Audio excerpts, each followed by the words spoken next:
কর্মসূচি বলার আগে আপনাদের কাছে আমি একটা প্রশ্ন করছি। আপনারা সাংবাদিক, আপনারা কখনো আপনাদের সাংবাদিক জীবনে, আপনাদের অতীত দিনে যারা সাংবাদিক ছিলেন তাদের কাছে কখনো এরকম শুনেছেন যে যে রাজ্যে আপনি বাস করছি সেই রাজ্যে মহিলারা অভিযোগ করছেন রাজ্যের শাসক দলের নেতারা তাদের পার্টি অফিসে দিনের পর দিন মহিলাদের তুলে নিয়ে গিয়ে ধর্ষণ করে তারপরে ফেরত দিত? এরকম বর্বরতার কাহিনী খুব কি আমরা শুনেছি? এই বর্বরতার বিরুদ্ধে আজকে আমাদের অভিযান। কি বলছে সন্দেশখালী? সন্দেশখালীর 3 জন মাতব্বর, তাদের মধ্যে 3 জনই হচ্ছেন পিসির ভাইপোর সখা। শেখ শাহজাহান কেন ধরা পড়ছেন না অভিষেক ব্যানার্জি জানেন না।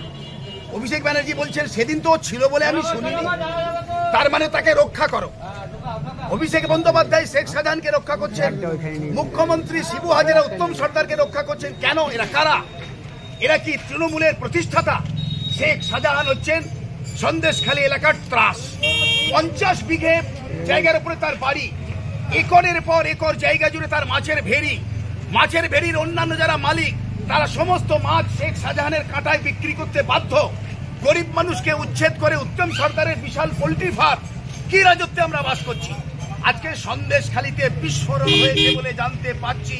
সন্দেশখালীতে কি হতো? আমরা মনে করি সারা পশ্চিম বাংলাকেই সন্দেশখালীতে রূপান্তরিত করেছে তৃণমূল। লুটের টাকা, চুরির টাকা, চিটিংবাজির টাকাতে যারা ফুলে কলা গাছ হয়েছে তারা লম্পট হবে, তারা চরিত্রহীন হবে, তারা বাড়িতে স্ত্রী থাকা সত্ত্বেও অন্যের মেয়ে ছেলেকে ভোগ করবে। এটাই স্বাভাবিক।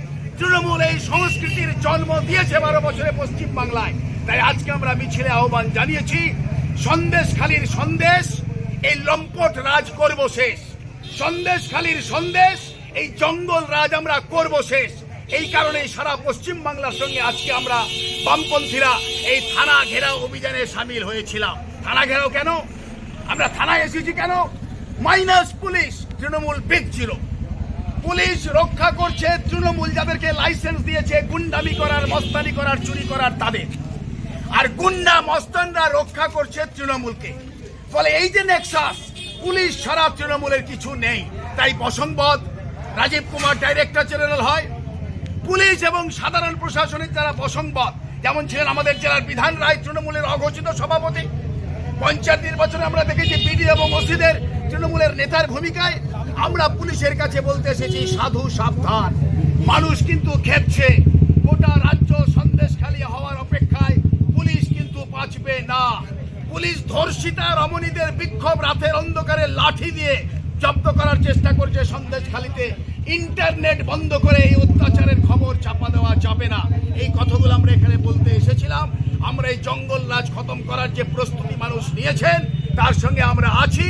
আমরা বামপন্থীরা মরতে দম তক এই লড়াই লড়বো যতদিন না পর্যন্ত এই জঙ্গল রাজ আমরা খতম করতে পারছি। অসংখ্য নেতা। অনুব্রত মণ্ডল কি ছিলেন? অনুব্রত মণ্ডলের কি রোজগার ছিল? তার বাড়ির কালী মায়ের মূর্তিতে 400 ভরির ওপর গয়না ছিল। অনুব্রত মণ্ডলের কি রোজগার ছিল? তা ধরা পড়ার পর বোঝা যাচ্ছে তার কটা রাইস মিল, কটা তার ডাম্পার, কত তার ব্যাংক ব্যালেন্স। আজকে অনুব্রত মণ্ডল জেলে কেন? মমতা ব্যানার্জিকে বুঝতে হবে এদের শেষ ঠিকানা জেলখানা।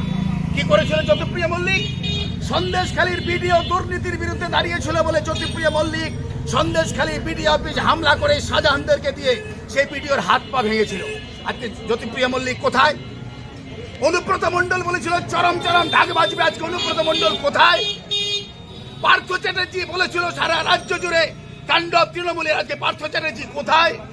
চোর, গুন্ডা, বদমাস, লুটেরা, তাদের মদতদাতা সব তৃণমূলের ঠিকানা হবে জেলখানা।